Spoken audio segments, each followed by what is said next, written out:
Thank you to all of you, Geeta, for joining today, Ananya, Mithun, and Nimish. Thanks a lot. Thank you for having conversation with us.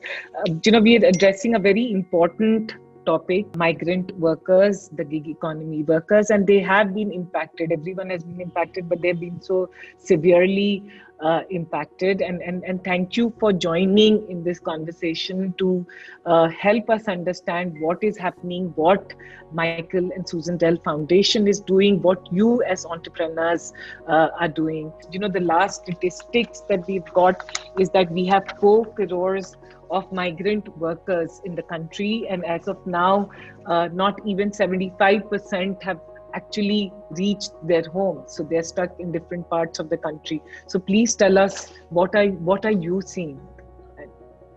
Thanks, Shraddha. Thanks for hosting us. Let me just take a step back and just give you a one-liner on the foundation, and then we'll come to the work post-crisis. So yes, the Michael and Susan Dell Foundation is the family foundation of Michael Dell, the founder of Dell Technologies, and the foundation was set up with an anchor around, or a belief around, equity and opportunity.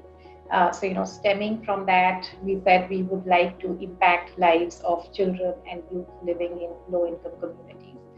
In India, since 2006, again, anchored to our principle, we have been focusing on education, livelihoods, and financial inclusion across non-profits, for-profits, and you see some of our for-profit partners here, and the government. I mean, we do believe that collaboration across the 3 segments is critical to have large-scale impact, which is the goal for the foundation. So let me just dive into livelihoods and our impact investments, which really is the topic for today. But post-COVID, I would say, obviously it hit us, totally unannounced, and I think the large-scale problem that you mentioned in terms of migration of labor, I think only highlighted a few of the things where we had already started the journey a few years ago. So in livelihoods, I would say, as we started delving into the space, we realized that, while most of the youth, the low-income youth, had aspirations around a secure government job, at the end of the day, when they were going into the market, they were not really looking for jobs, they were looking for work. 90% of our job market is in the informal sector. And really what they are working, these are not jobs where you develop careers around it. These are gig jobs, these are part-time, contractual, short-term jobs. And I think definitely the 90% bias was much more in the low-income communities than you see in the middle and high income. So I think that was a problem. We said, we need to acknowledge the stats. We need to know that a large part of a segment will be in the informal sector. We also realized that the employers, or the MSMEs, so to say, were not the big corporates who could have large websites, announce their jobs, or whatever they needed. And there was a big information gap between the demand side and the supply side, the job seekers or the work seekers and the people who were giving the work. And one of the, I would say, the lowest hanging fruit for us was to say, how do we bridge this gap? It's easy to do. We are in the world of technology. And that's when some of our investments actually with Blowhorn, with Workex, and with Awign started. So these were all started pre-COVID. I think COVID only highlighted the fact that there was information asymmetry. Suddenly, the rules of the game had changed. Yeah. People had shifted geographies. The sector demands had shifted. Hospitality was seeing low demand and health was seeing high demand. And for people to make those switches in their work or their job, it was important that, again, we tried and matched demand and supply. So I think it's with that intent that we created our work or our strategy around livelihood platforms. I do believe technology has been a significant enabler in this space. It sounds simple, but I think we'll hear each of the promoters talk about how the journey has been. And also, I would say technology is an enabler. It's not an end in itself. But realizing that when you have to create large-scale impact on razor-thin margins, you needed to be smart about the use of technology. So let me just pause there. I mean, I can go on and on about our livelihood portfolio and the great work we are doing. I mean, on an annual basis, across our three programs, we do impact 12 million children and youth each year. And we are pretty dogmatic about our impact assessment, as some of the panelists here will agree. So I think for us that's important, that the target segment is right. It is the low income community. That the impact or the quality of impact that you're having on them is actually measurable, and you can see the delta, and that impact scales up and sustains itself. So the impact scale sustainability has been a core anchor, and I would just say that those come up both in our diligence of investments or even grants, as well as the way we manage and monitor them. But let me pause here, and it would be great to hear from each of the promoters on what their business model is, especially in the context of the tech stack that they've built over the years and how it's delivering solutions. I would request all the entrepreneurs, if you could also introduce your ventures. So we have Annanya Sarthak, co-founder of Awign, Nimish Sharma, CEO and co-founder of Workex, and Mithun Srivatsa, CEO and founder of Blowhorn.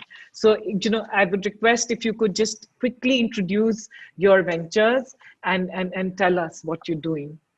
So I would like to introduce Workex as an online hiring and gig staffing platform. So the problem that we try to solve is time to hire for businesses and for the worker.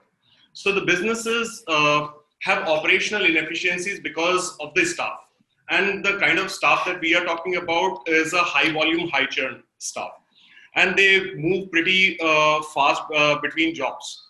And the kind of problem it creates for businesses is direct impact on the operational lines and loss of revenue or investing more and more. So the discovery is a major challenge for them, that how do you hire fast? And again, paying a mom and pop shop of recruitment locally is a huge challenge for them. So that's a direct business impact on the business lines of all sizes, whether it's a small kirana shop to a large logistics company. And on the other side, for candidates, they are unaware about the job segment, as in what are the skills they need, then the criteria that they are going to go for. So if you look at the BPOs, you would find hundreds of candidates moving from job to job in around 3 interviews a day. So these kind of jobs where people have to move and do discover physically, and then understand their skill gap, and then understanding the training gap, and then understanding where they are placed and how their career journey is going to be. So there is a direct impact on their livelihood. If you stay out of job for a couple of weeks, the family income gets impacted. It's a livelihood threat. So there, and COVID has just made it right there in front, and hence cognizance on the matching part, the discovery matching part, and the skilling part tied together is highlighted now beyond any time before. And this is a kind of a segment which is left out in by addressing through technology, which was not at all possible. If we talk about before 2017, it was possible, not at all. It is predominantly, it is now possible because post-geo internet penetration being there, smartphone penetration, now these candidates know how to create their social profiles and consume data. And then they know that how they are looking for jobs online now. And this entire segment was not addressed by the job boards, and the time to hire is a massive challenge in this industry. So we are placed on the time to hire as a metrics where we enable SMBs to hire themselves on the platform within 2 days, which was a task of around 30 to 40 days. And now it has come down to around 2 days. And our fulfillment rate, which was pre-COVID of around 50%, has gone up to now 80% in 2 days closure on the openings. And then on the direct impact on the gig economy workers side, if you look, the earlier formats of employments have drastically changed. So GST coming into play, Aadhaar, UPI, bank accounts opening, governments have taken tremendous steps to allow the informal part of economy to come in. Now it's up to startups to develop product, and it has taken us around 2.5 years to build up that kind of a matching engine. Now, thanks to Honorable Prime Minister, he has been cognizant and he has asked Niti Aayog to now get into this aspect of the job discovery rather than traditional labor exchanges and moving towards this. So during COVID, we have had entire organic of around 500,000 candidates coming in, around 30,000 employers coming in and posting job requirements and openings of around 200,000. And we have filled around 20% of the job closures in this COVID period. And it's entirely surprising that tier 2, tier 3 cities, healthcare workers, your ITI skilled workforce. So all these is now very much reflecting and pretty evident that this was required. So Geo amplified the entire e-commerce segment of volume. Now COVID has amplified this entire employment format in the blue and gray collar segment. In the last few months during this pandemic, what kind of job openings are you seeing? Like, what's the requirement? Sure. For? So that's pretty interesting. So healthcare workers hire across as pharmacists, biochemists, chemists, and cities like Nagpur, Bhopal, Vizag. If you think of that, lathe operator is required in Brahmapur, Odisha, and stenographer in Assam, Guwahati, Assam, legal stenographer, physical therapist in UP, Shahjahanpur. I haven't heard of names of various 300 locations, 300 cities actually came on. And tier 2, tier 3 cities, so our entire, we start with the journey of freemium. And then if you want to hire more, you have to pay there. So that increase, so we saw so many transactions coming in where we were not spending a dime on the marketing side of things. And the CAC reduced by around 5 times. So the CAC to LTV journey has just improved drastically, around 4x.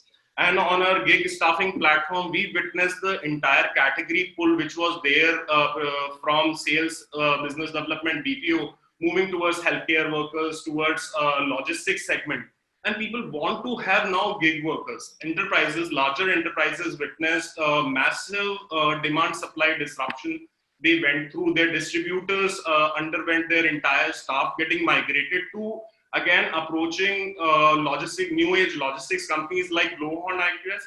And then on the other side, Workex, where we would need workforce, like for a very large FMCG client, we had to hire around 400 staff. On the customer support telesales side, we hired around 800 guys on our gig model, just in a month's time. So there was a very quick turnaround time, and the user behavior, which was to an extent kind of apprehensive, has become so loud and clear now. So the growth has come back. We are growing 40% month-on-month basis.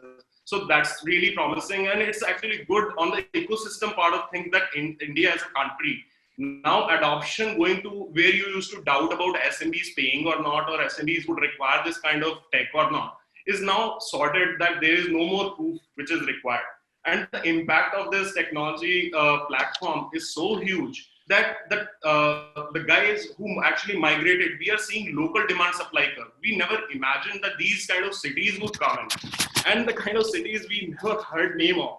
So that is pretty interesting. Karthal, Haryana, Veera, Bhayandar, Maharashtra, Solapur, Maharashtra, Tikamgarh, Madhya Pradesh, Virar, Latur, Hardoli.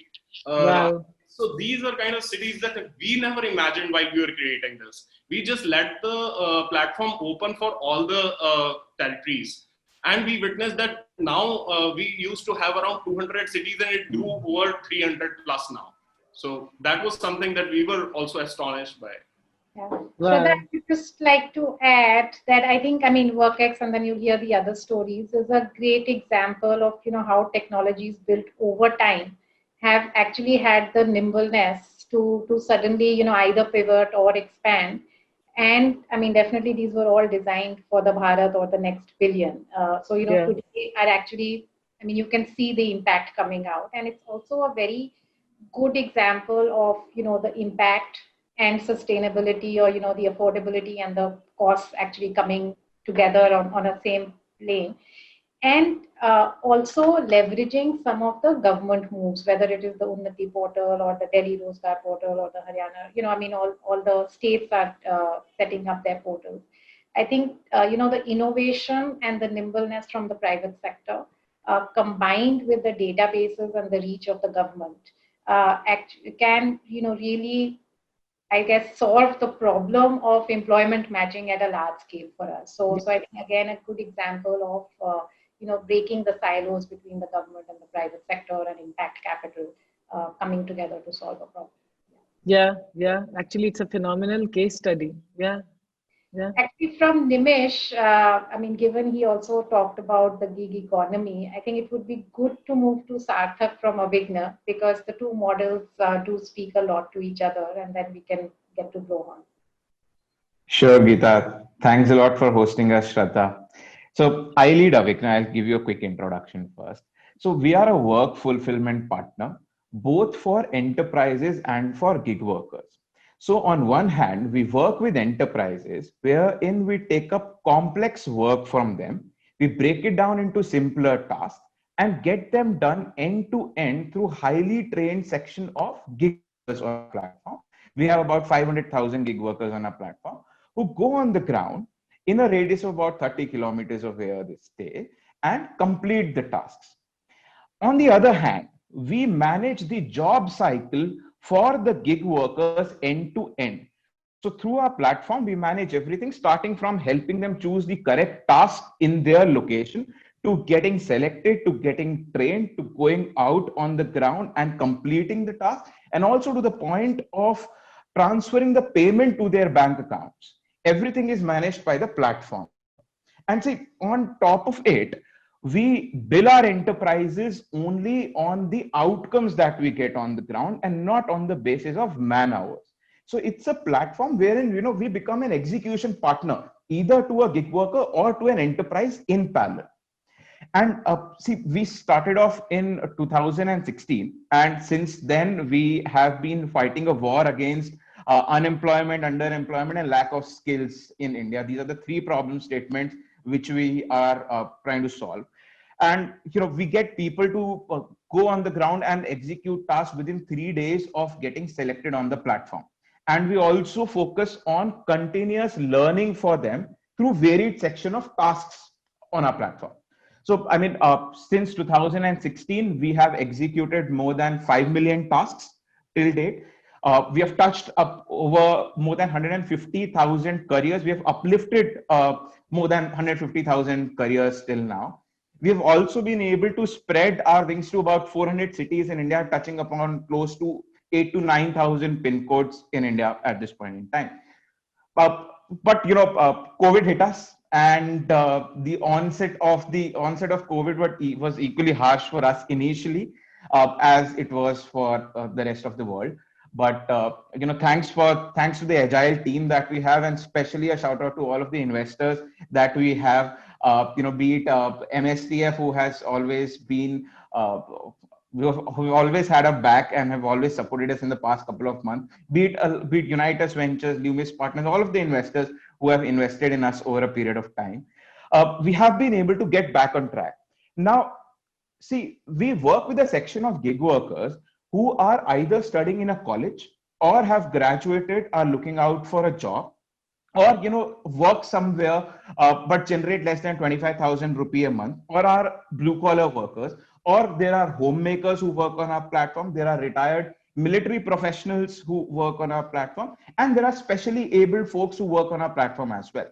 Now, once COVID hit us, all of these section of people, they migrated largely to a lot of tier 2 and a lot of tier 3 cities. Now, where we are able to help them is that we don't ask them to migrate again to a tier 1 city and find work. We get the work at their doorstep and ask them to work in a radius of about 20 kilometers of where they stay, in their own city itself. So I think that is where we are adding a lot of value. And as I think Nimish also talked about, that we see a large chunk of demand coming in from enterprises. Earlier, we used to be working with a lot of growth stage companies, but COVID sort of has come with a silver lining for us, you can say, wherein a lot of enterprise demand is coming in. Majority of the enterprises now do not want to hire people and go through an entire layer of layoffs in the future. They want a solution in which gig workers come in and execute core complex tasks for them. I think that is where we are, Shraddha. How are you able to attract these workers? How do they get to know about you? That's something we'd love to understand. Mithun, over to you. Hi, thanks for having me here. So I run Blowhorn. I'm Mithun. So if you look at India's spend on GDP, out of 100 rupees that India spends, be it on healthcare, defense, education, 14 rupees is actually spent on logistics. And if you look at the biggest problem in logistics, or where most of the cost goes into, it's usually in the last mile. So Blowhorn is focused on building a full stack asset-light logistics platform on the last mile. And we help businesses develop their own supply chains, right? So whether you're a small business, whether you're a medium-sized business, whether you're a large business, whether you're a direct-to-consumer company, we help you build your own supply chain and let you focus on your core business of selling whatever you're selling, right? That is what we do, and we operate in about 50 cities now, and we are a 6-year-old company. We have come a long way, and we do close to 1 million deliveries a month.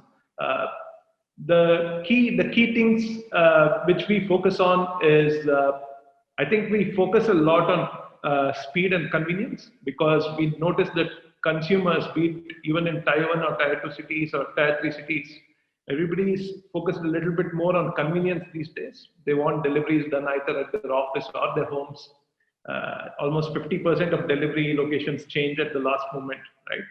So while the demand side is getting more complex, the supply side of the fragmentation of the driver community who do transportation, or the whole warehousing network, the way it has been built for like the past 5 decades, there's been no disruption.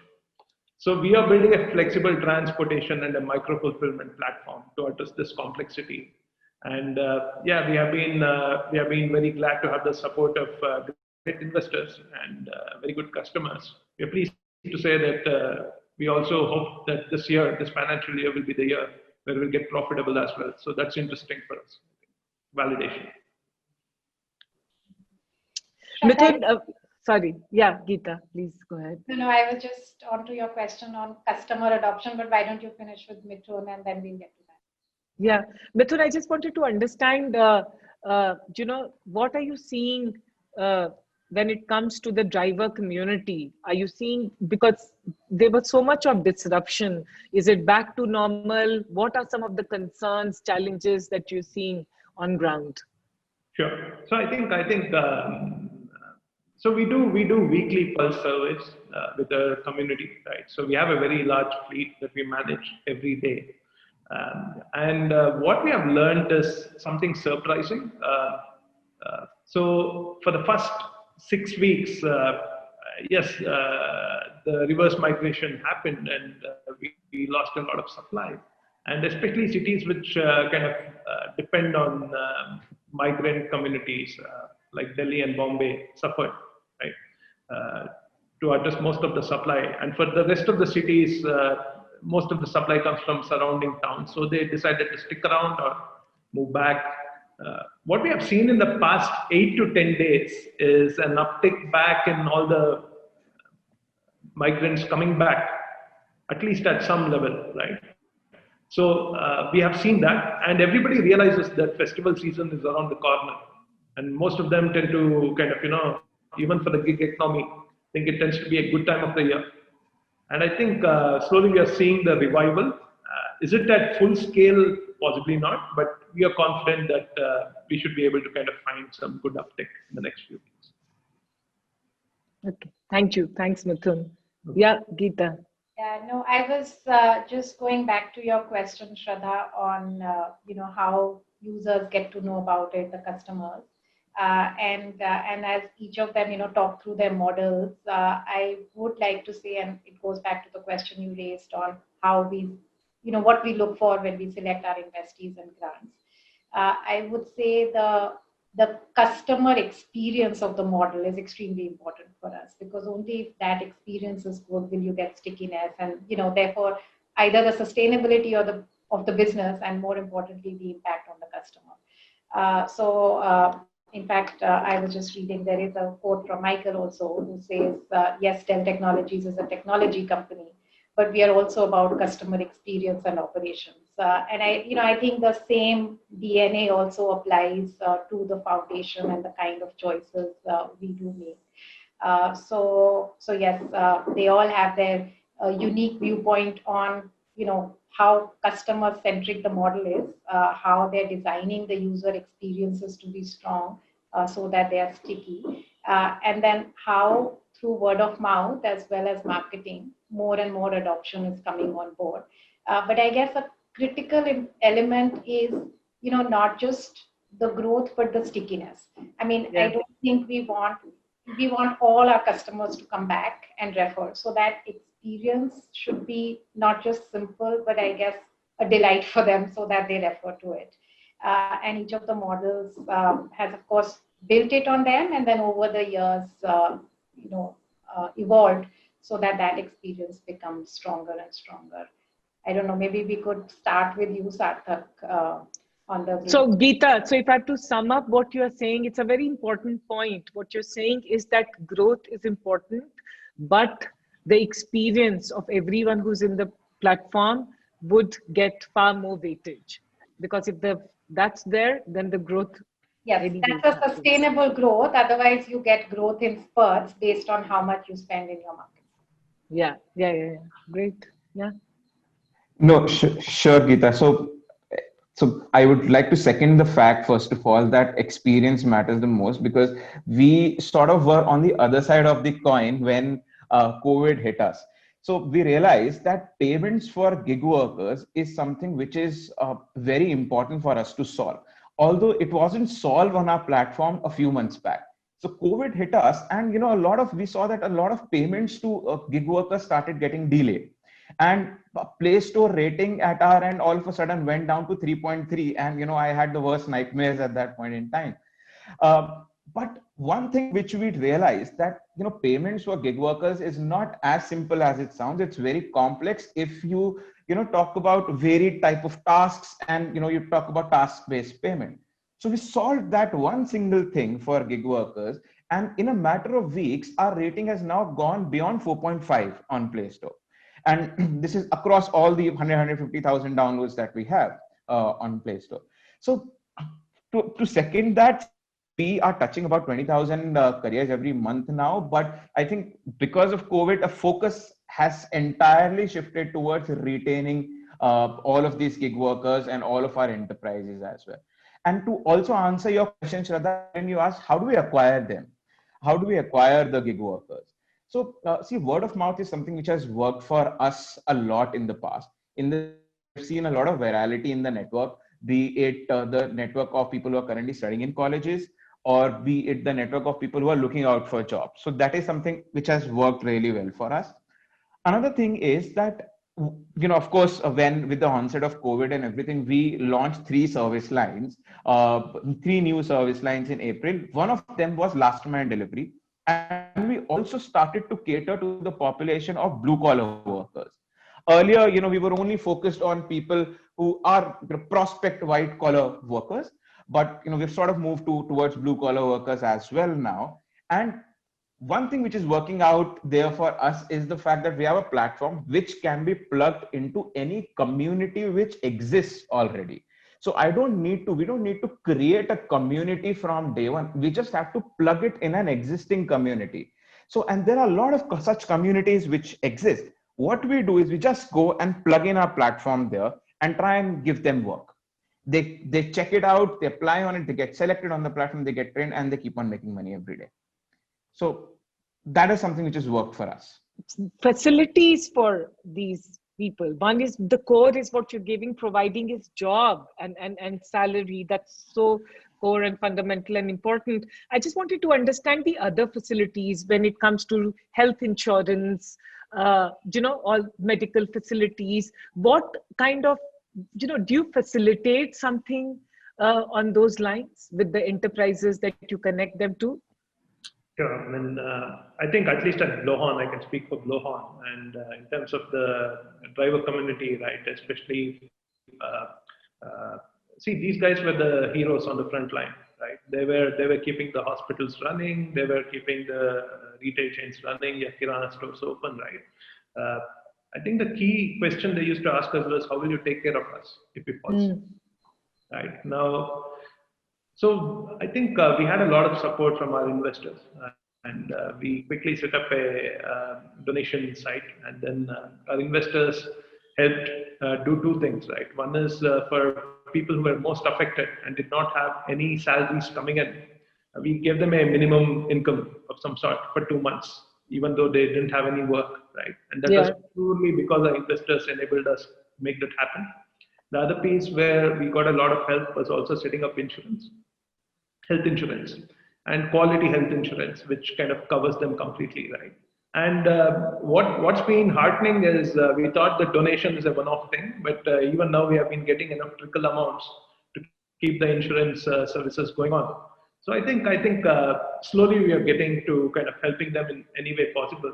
And in terms of if you have to transition the gig workers from a work-based economy to a job-based economy, I think what you said about creating extra facilities for them, I think is important.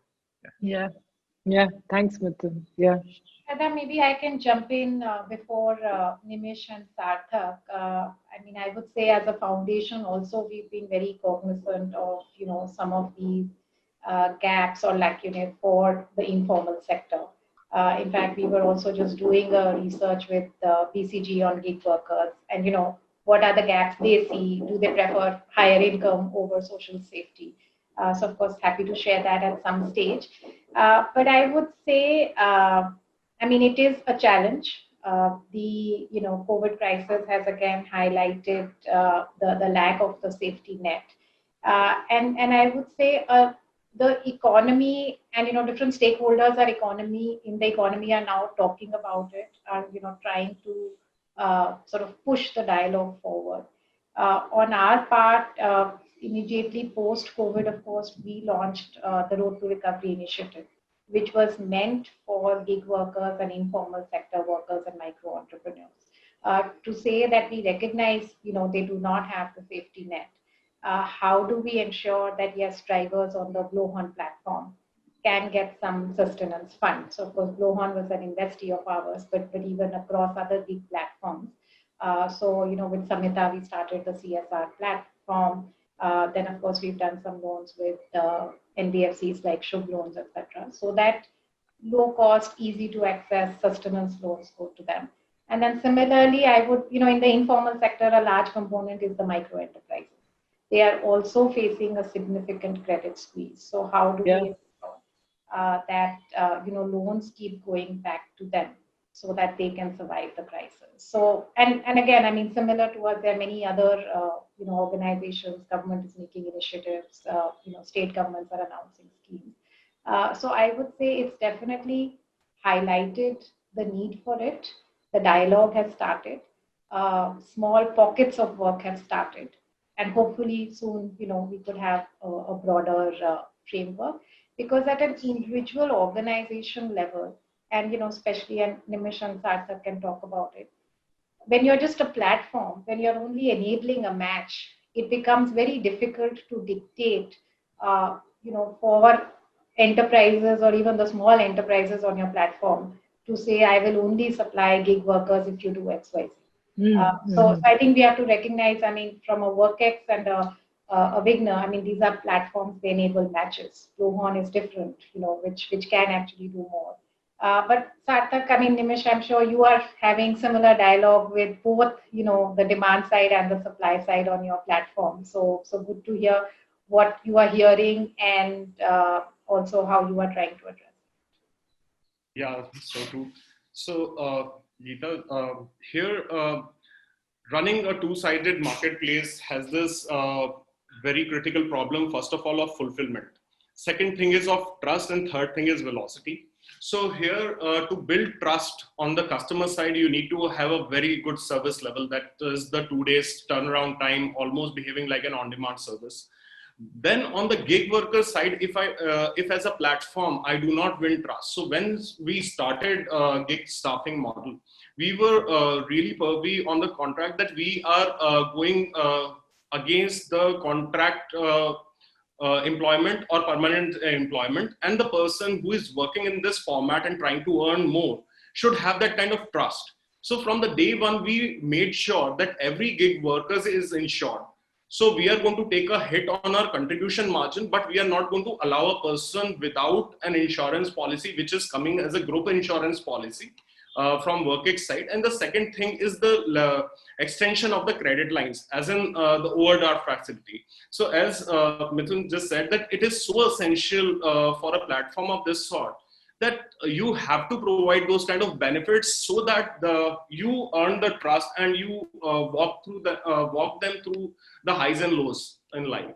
So whether you want an overdraft for meeting your ends, or for upskilling yourself, or for just getting another equipment like a laptop or a bike or a car per se, which is enhancing your income at the end of it.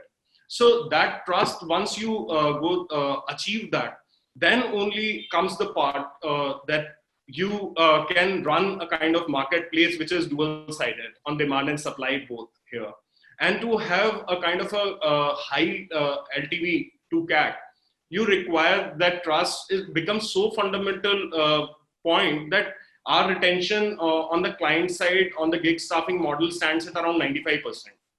While the marketplace front, we see the repeat rate of around in 3 to 4 months, 3 times to 4 times that SMB is coming and hiring on the platform again. And then closing the requirements in 3 days is the kind of matrix that we track, that there is fulfillment and then there is trust. Yeah, so if we talk about the enterprises, as Nimish very correctly mentioned, fulfillment and quality and speed of that fulfillment is something which matters the most. And if you deliver quality and speed, then only a trust gets built up there, and then only can you foster a relationship with them. Now for us, what has worked here is basically our product, which we have sort of invested in the past 3 years, and we are able to give them outcomes in much lesser timelines and in much better quality. Coming on gig workers, that has been a more crucial piece, because coming in this industry, we first of all had to understand what is it that they actually want. So we figured out that they want 2 things the most in their life. So, over and above the insurance piece, which, Mithun and Nimish have talked about, which we also do, we figured out they need 2 more things. First is that they need a guarantee that their payment would be made on time. That is something which troubles them the most. So we've sort of come up with a guarantee system wherein if we delay the payment even by a single day, we are going to penalize ourselves, take a hit on our gross margins, and give them an extra amount on top of it. That is one thing. Second thing is that majority of them want short-term loans. They want credit, as Nimish also mentioned. And there isn't a system in India which furnishes a lot of short-term credit to gig workers who do not have a stable pay slip coming in at the end of the month. So it becomes tough for them to approach banks or to approach NBFCs and try and avail those. What we are doing there is we're partnering with a firm, we're partnering with a similar company, which is able to provide short-term credit to all of the gig workers who are there on Awign's platform at a discounted sort of rate. And the payments can run through the earnings which they are actually making on the platform. So it sort of gives the company also they're able to hedge their risk as well. And it gives an avenue to get funds quickly to a gig worker as well. So I think that is something which we are doing for them. Wow. Yeah. Wow. Geeta, now that we've heard from all these 3 amazing entrepreneurs, I want to ask you again, if you could tell us, people who want the foundation to invest or, to avail grant from you, what do they need to, what are some of the checklists? Yeah. I would say it's a very simple checklist. I mean, we work only in three areas, so that's very clear. It's education, livelihoods, or financial inclusion. The clear target segment is low income. I think for us that is a non-negotiable. The reason we exist is because of that target segment.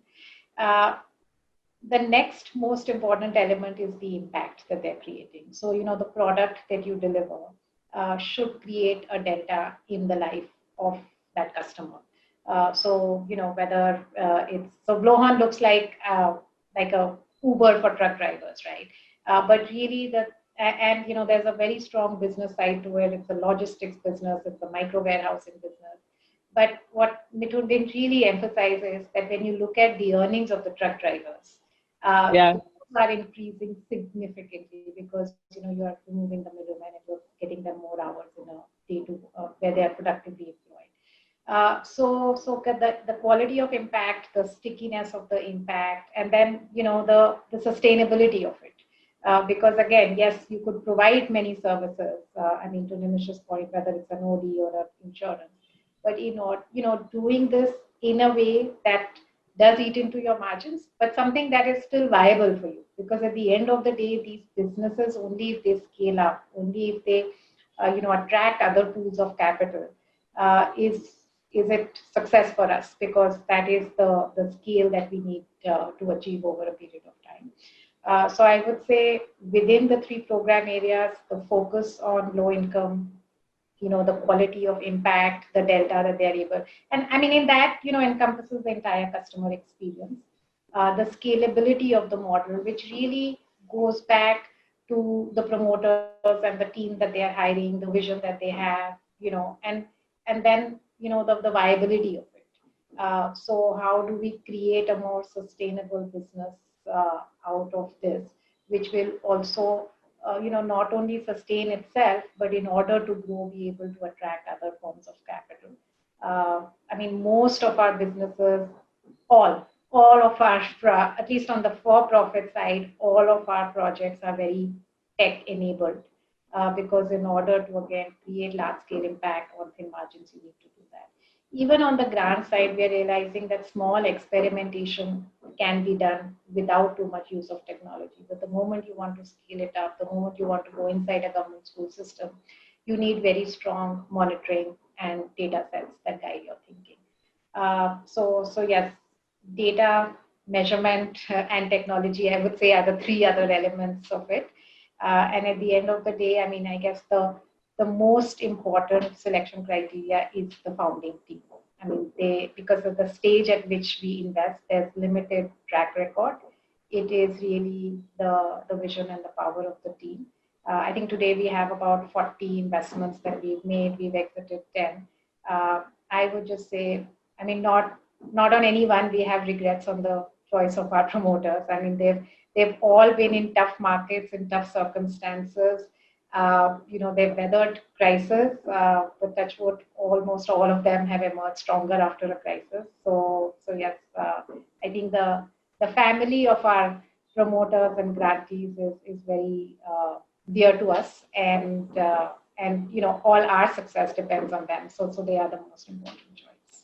If you had to say today that, this is one thing that I enjoy about what I do, and this is one big dream that I have to go and achieve, because things keep changing, but just like one big dream I have to still achieve, and this is what I enjoy, what would you say?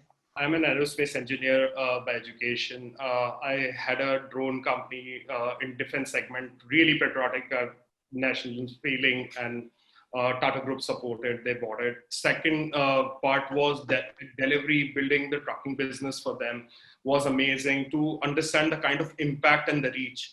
This, with Workex, the vision and the team that we have is to have around 1 million businesses and around 10 million people if we can touch the livelihood directly through the employment and managing and supporting them on the livelihood front of quickly going for the opportunity, attaining and working towards the upward curve on the front that you can earn more. So I do not believe that India has any wages problem. India has a discovery problem. And that discovery problem only through tech you can solve. And democratizing on where the government has already taken so many measures, building on top of it a kind of a platform where one can actually trust. The informal part of economy can come into the formal part is if something of around even 10% if we are able to achieve, I would consider my efforts worth it. Okay. I'll go ahead. See, I graduated from an IIT a few years back, and when I graduated, I felt that okay, life is going to be easy for me, but that wasn't the case, and I had to struggle a lot. I didn't find the job which I wanted to get into initially. I had to do a lot of course in operations, finance, HR, gain a knowledge which is par an MBA, and then do something of my own. But I realized when I started Awign that journey for majority of the people in India is much tougher than my journey, because I still had some amount of knowledge with me at that point in time. So, and I realized that their journey is much tougher. So solving that every single day, wherein starting from getting them to hold a little finger, and to getting them to hold a hand, and to getting them to make money every single day and get uplifting their careers. I think that is this. Cannot be anything else, anything more which motivates me or the whole team every single day. That is one area. You ask what motivates us and what keeps us going every day. Second thing is that, see, we need to create more than 5 million jobs in India as of now. So it's about creation of jobs, democratizing the work, and also uplifting the skills of the people so that they are able enough to execute those jobs. So that the whole process of creation of 500 million jobs in the country is something which is driving us, and we are firm believers, and that is something which is going to happen through gig economy, and that is something which we are working on. That is where Wow. I think I'll just share a secret desire that I have personally for Blowhorn. I think it's there in our vision. We want to build Earth's best logistics company, and we want to build it by solving the toughest logistics problems, right? They exist in the last mile. The second key piece is we believe that if we solve for India, we can solve for the world. So how can we empower, how can we truly build an Indian company and scale up across the length and breadth of India in the short to medium term? And then take all the learnings we have and expand globally and be truly the company of choice for logistics, right? That is something, that's a secret desire. The other interesting thing is, I think we are not big on celebrating a yearly anniversary since we started. We keep it on the low down. Oh yeah, we turned one more year, so what, Even our fundraisers, we try to keep it on the down low. But I think as a founder, what would really excite me is getting profitable and getting profitable sustainably without taking cuts and whatnot. And we are on that path. We are just, it's within touching distance, right? So I think these two things are like, I think this is the first immediate goal. And then you have the large, bigger goal of building great companies from India, which can take on the world, right? So I think that's the key. Wow. Yeah, Shraddha, I can go now. So yes, what excites me most is actually when you see the personal stories on the ground. I think those just talk to you like nothing else. So in fact, I had recently gone to a non-profit, and they do internships for government school students. Spoke to a student who was just doing like a finance internship at an auto dealer. Not the typical internship you and I get in an internship. And she learned so much from it, saying, being on office in time, how you don't have to talk on the phone when you're in office, how you have to be pleasant with people around you. I mean, I guess a lot of things we take for granted, and what a lot of the high fees school students would also be just in a very different environment. And now they are connected with Awign, and to see how Awign as a platform can actually just create many more internships for students like those in the MSME space, in a very low cost way and a very doable way. I would say, so yes, I mean, those personal stories, getting amplified and getting into the hundreds of millions, because I think that's the need in India. So that's the dream. But the most exciting part is actually what you see on the ground with the customers.